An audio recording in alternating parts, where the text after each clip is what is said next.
Hello दोस्तों, story with lesson channel में आपका बहुत बहुत स्वागत है। और आज की कहानी का नाम है आर्यन की 3 इच्छाएं। दोस्तों प्लीज़ आप इस कहानी को आज बिना स्किप किए पूरा देखना, क्योंकि कहानी के एंड में एक सवाल है जिसका जवाब आपको ज़रूर देना है कमेंट बॉक्स में। तो चलिए कहानी स्टार्ट करते हैं। तो दोस्तों कहानी शुरू होती है एक गांव से, जहां पर आर्यन नाम का एक लड़का अपनी माँ के साथ रहता था। आर्यन एक बहुत ही समझदार 13 साल का अक्लमंद और बहुत ही बुद्धिमान लेकिन थोड़ा शर्मीला स्वभाव का बच्चा था, जो दूसरों से थोड़ा कम बातें किया करता था, कम बोलता था और बस हमेशा अपने काम में ही लगा रहता था। आर्यन थोड़ा गरीब परिवार से भी आता था। उसके घर में बस वो, उसकी माँ और ये दोनों ही रहते थे। उनके पास एक छोटा सा खेत था जिसमें वो दोनों काम करते थे। आर्यन अपनी माँ से बहुत प्यार करता था और आर्यन के लिए उसकी माँ ही उसकी पूरी दुनिया थी। आर्यन की माँ भी अपने बेटे आर्यन को बहुत प्यार करती थी और आर्यन ही उनके लिए उनकी पूरी जिंदगी थी। पर आर्यन की माँ की तबीयत कुछ सही नहीं रहती थी। वो ज़्यादातर समय कुछ बीमार सी ही रहती थी और बीमारी में ही वो घर के और खेत के सारे काम करती थी। आर्यन की माँ की तबीयत किसी भी तरह से सही नहीं हो पा रही थी और बस यही बात आर्यन को परेशान करती थी कि उसकी माँ की तबीयत खराब क्यों रहती है और वो ठीक क्यों नहीं हो पा रही है और वो किस तरह सही होंगी। इसी तरह दोनों की जिंदगी चल रही थी। स्कूल में भी आर्यन जब जाता था तो स्कूल के कुछ बच्चे आर्यन को बहुत परेशान करते थे और उसका मजाक उड़ाते थे।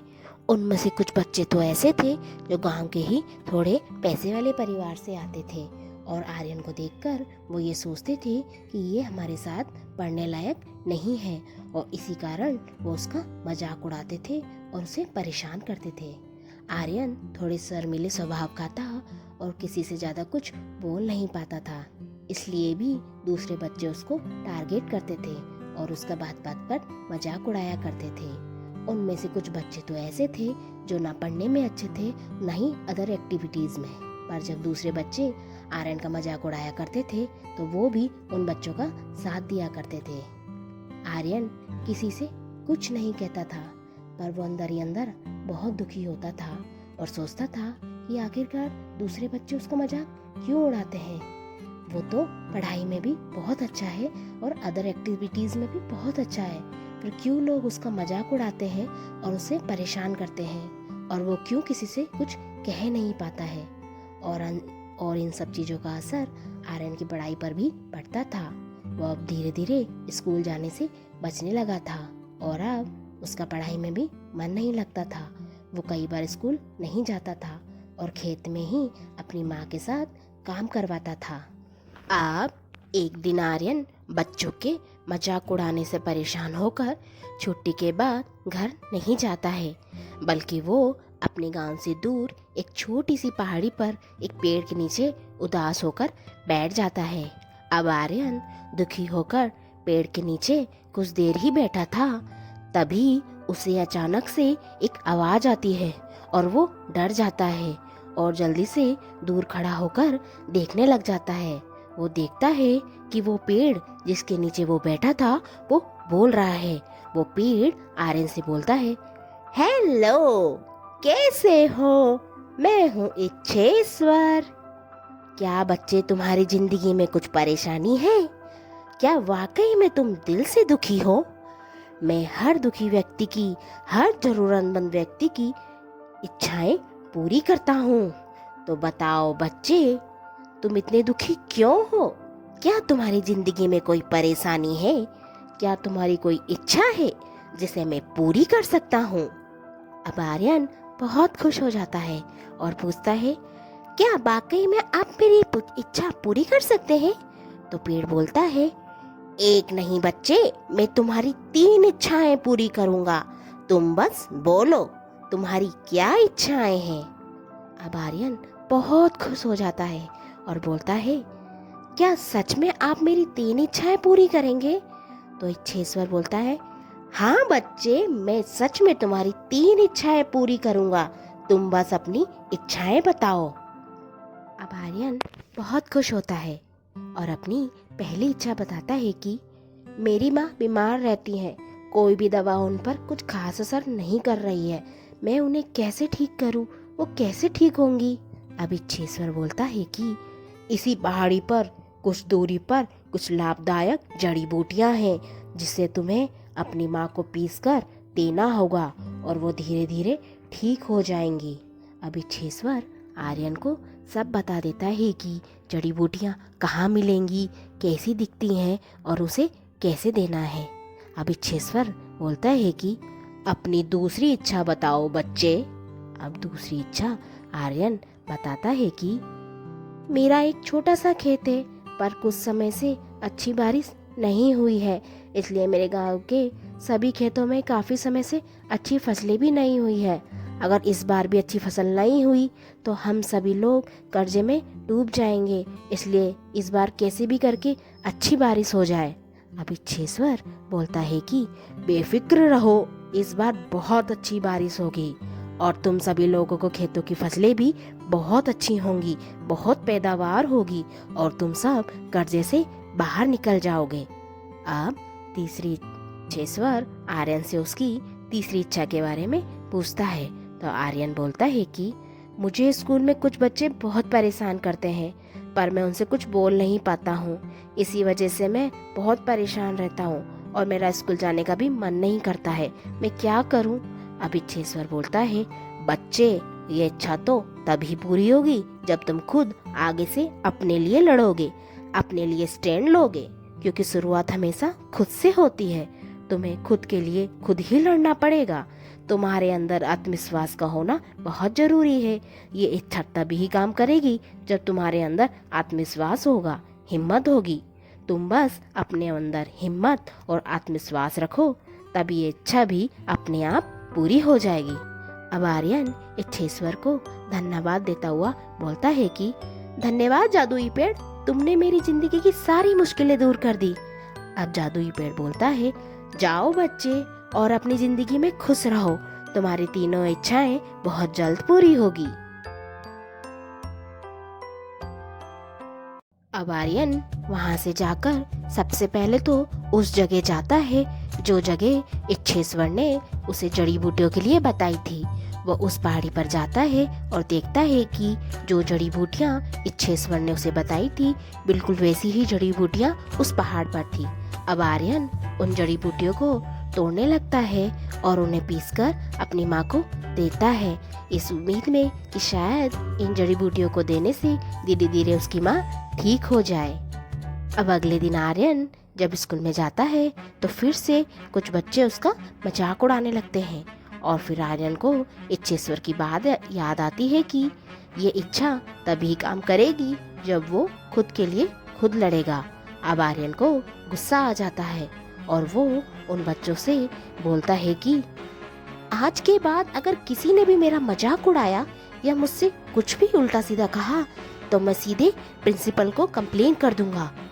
तुम सब अपने आप को समझते क्या हो? तुम में से एक भी ऐसा नहीं है जो पढ़ने में अच्छा हो या अदर एक्टिविटीज में मुझसे अच्छा हो। तुम लोगों में ऐसा है क्या जो तुम सब मेरा मजाक उड़ाते हो?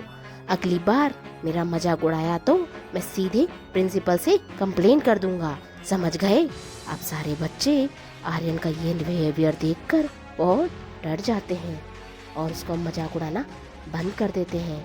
उन्हें लगता है कि अगर वास्तव में आर्यन ने प्रिंसिपल को शिकायत कर दी तो उन्हें स्कूल से निकाला जा सकता है। इसलिए अब धीरे धीरे सभी बच्चे आर्यन का मजाक उड़ाना बंद कर देते हैं और अब आर्यन भी बहुत मन से स्कूल जाता था, मन से पढ़ाई करता था और हमेशा मुस्कुराता रहता था। और अब बाकी बच्चे जो पहले आर्यन का मजाक उड़ाया करते थे वो धीरे धीरे आर्यन से बात करने लगते हैं, उसके साथ उठने बैठने लगते हैं और धीरे धीरे अब सब उसके दोस्त बन जाते हैं। और अब इसी तरह आर्यन की जिंदगी बहुत खुशी खुशी चल रही थी और फिर एक दिन अचानक से बहुत तेज बारिश होती है और उस बारिश में सारी सूखी नदियाँ, कुएं, तालाब सब पानी से फुल भर जाते हैं। खेतों में फसलें जो पानी की कमी के कारण सूख रही थी, उनको पानी मिल जाता है और गांव के सभी लोग बहुत खुश हो जाते हैं कि इस बार बहुत अच्छी बारिश हुई है और उनकी फसलों की पैदावार अच्छी होगी और उनका कर्ज उतर जाएगा। आर्यन भी अपने दोस्तों के साथ बारिश में खूब खेलता है, खूब मज़े करता है। आर्यन के दोस्त और आर्यन सब मिलकर कागज़ की छोटी छोटी नाव बनाते हैं और उन्हें पानी में चलाते हैं और उन्हें देखकर बहुत खुश हो जाते हैं। इसी तरह वो पूरे दिन बारिश में खूब खेलते हैं और खूब मज़े करते हैं। बारिश बहुत तेज होती है, रात हो जाती है पर बारिश बंद नहीं होती है। बारिश रात को भी हो रही थी। अब अगले दिन आर्यन बहुत खुश था और सोच रहा था कि इच्छेश्वर ने उसकी तीनों इच्छाएं पूरी कर दी। उसको क्लास में फिर से वो इज्जत मिलने लग गई और साथ ही उसकी माँ भी उन जड़ी बूटियों की वजह से अब धीरे धीरे ठीक हो रही थी। वो उसके साथ खेतों में काम करवाती थी। सब कुछ बहुत अच्छा चल रहा था।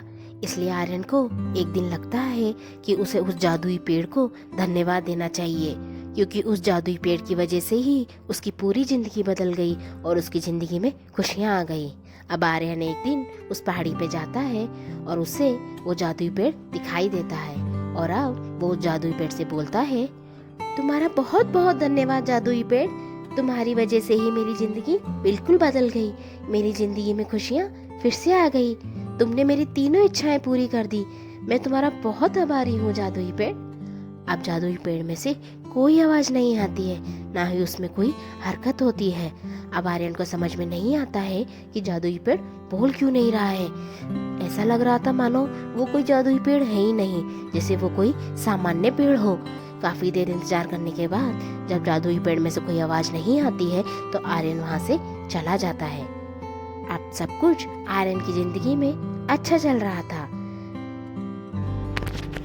पर एक दिन क्लास के ही एक बच्चे को, जिसका नाम दुरांत था, उसको आर्यन पर शक हो जाता है। दरअसल उसको आर्यन पे बहुत पहले से ही शक था, इसलिए अब वो धीरे धीरे आर्यन से दोस्ती बढ़ाने लगता है ताकि आर्यन से एक ना एक दिन वो इस राज को उगलवा दे कि उसकी ज़िंदगी में अचानक से इतनी सारी खुशियाँ कैसे आ रही है और वो कौन सा राज है जो वो सबसे छुपा रहा है। अब दुरांत आर्यन को दिखाने के लिए जानबूझकर दुखी दुखी सा और उदास सा रहने लग जाता है ताकि आर्यन उसके पास आए और उससे इसका कारण पूछे। एक दिन सच में आर्यन उसके पास आकर उससे पूछता है कि क्या बात है दुरांत, तुम आजकल उदास से क्यों रहते हो। अब दुरांत बोलता है, आर्यन, हमारे घर की आर्थिक स्थिति कुछ ठीक नहीं है। हम पर काफ़ी कर्जा हो गया है, इसलिए मैं और मेरा परिवार बहुत दुखी है। मुझे समझ में नहीं आ रहा है आर्यन, मैं अपने परिवार को कैसे बचाऊं। अब आर्यन थोड़ी देर सोचने के बाद बोलता है, मेरे पास एक रास्ता है दुरांत। और ये कहकर आर्यन दुरांत को उस जादुई पेड़ के बारे में सब कुछ बता देता है और उसने जो 3 इच्छाएं मांगी थी वो भी वो दुरांत को बता देता है। अब दुरांत मन ही मन आर्यन पर हंसता है और सोचता है कि आर्यन ने मांगी भी तो क्या इच्छाएं मांगी। वो जब उस पेड़ से मिलेगा तो वो बहुत ही अच्छी अच्छी इच्छाएं मांगेगा। और दोस्तों, इसी के साथ ये कहानी यहीं ख़त्म होती है। इस कहानी का सेकंड पार्ट बहुत जल्दी आएगा। तो दोस्तों, सवाल ये था कि आर्यन की तरह क्या दुरांत की भी तीनों इच्छाएं पूरी होंगी और वो क्या इच्छाएं मांगेगा। प्लीज़ कमेंट बॉक्स में अपना जवाब जरूर लिखना। तब तक के लिए अपना ध्यान रखिए। Take care. Bye bye.